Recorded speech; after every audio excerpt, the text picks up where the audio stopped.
Today's video, going to be throwing an electric fan on this 64 Impala. So here's a kit. Comes with a big fan, your relay, your connectors, your tie down clips, and your thermal switch. So we're going to go from mechanical fan to electric. Some people prefer the clutch fan, some people want electric. All depends on what you choose. So we're going to go ahead and install it.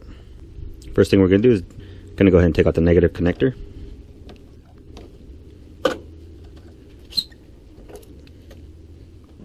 We're going to go ahead and take out the clutch fan, 1/2-inch bolts.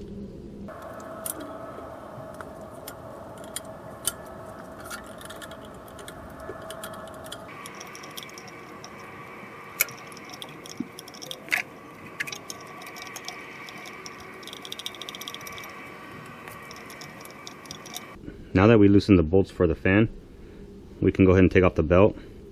This bolt is a 1/2-inch or a 13 millimeter. 13 millimeter fits a little bit better, so I'm going to go ahead and use that.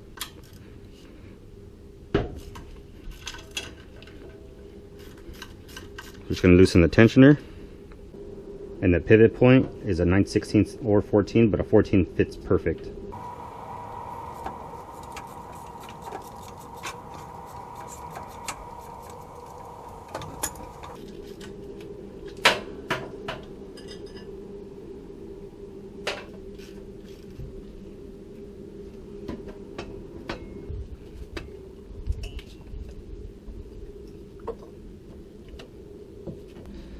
Now that we get the belt off, when we take off the fan, this whole assembly comes off.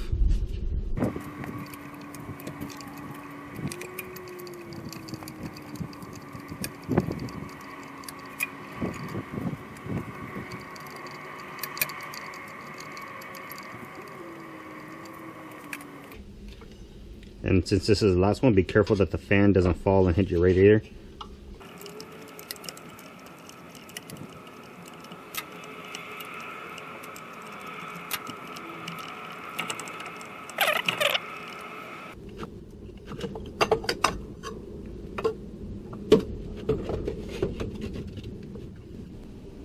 Going to go ahead and drain the coolant since we're going to have to replace that thermostat housing.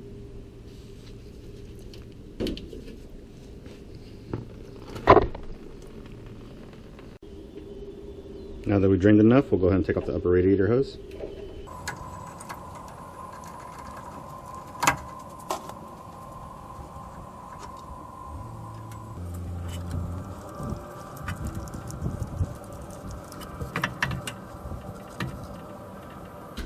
Half-inch for the shroud mount bolts.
.14 millimeter for the thermostat housing.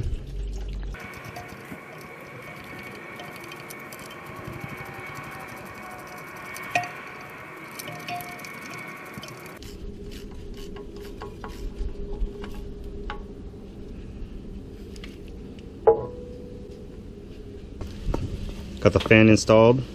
You press these press clips, foam on both sides, and now we'll just cut off the excess.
we'll go ahead and put our water pump pulley back on.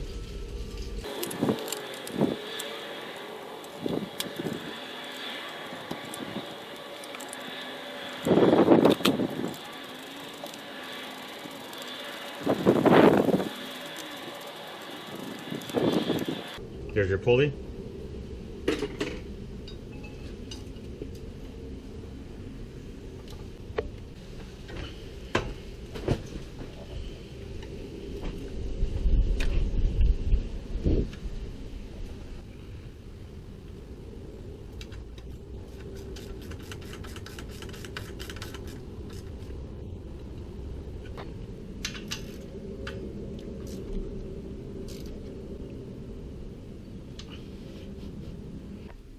Now it comes into the wiring for the relay.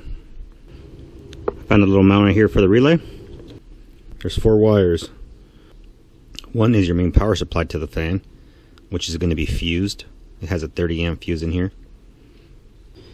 Red power wire to the battery. 87 is your fan supply. So you run that blue one. I put some conduit just to protect it all the way down. And it goes into this connector. Blue is your power to the fan. It goes through the fan and then comes back out as your ground. And the negative side, ran it up directly to the negative terminal. So that's your fan circuit. Now your control circuit, this white wire is your 12 volt ignition.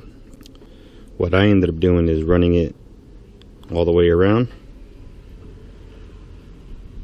through the firewall, across the firewall, and on the firewall there's a grommet that passes through, and right here it passes through, comes down, and on this little fuse box I found a fused ignition, so this only gets power when the ignition is on. So that's our power supply. And on this setup, I didn't want it just to run just solely off the sensor. I wanted to have a backup manual override, which I'll install a wiring diagram right here of how it looks.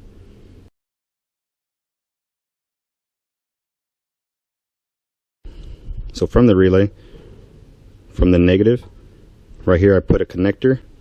So it goes in one end of the butt connector, which is tied into this one that goes to the sensor.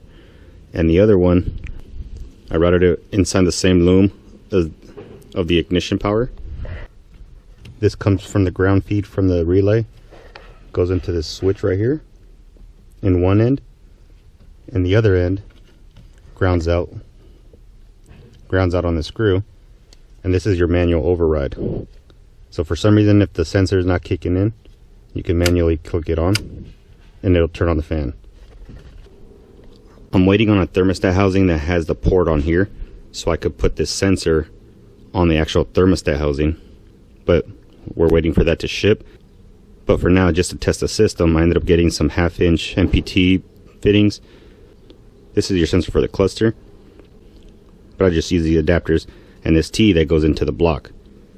It's waiting here until this sensor inside hits a certain temperature, and then it grounds out. And once it grounds out, then the fan kicks on. This is going to change, like I said, once the thermostat housing comes in that has a port. This sensor is going to be on top of this port, and this sensor is going to be right back into the block. You won't have this whole T fitting. This was just to test the system. So now turn the ignition on, and since the car was already running, the sensor is heat soaked, so just with the ignition on, it sees that it's above the temperature that it clicks in. So now that sensor is grounded out, kicking on the fan. Once it cools off, sensor opens up, and then the fan turns off. And you just heard it kicked off. So you just saw it automatically turn off. Still with the ignition on, manual override. Now it kicks on.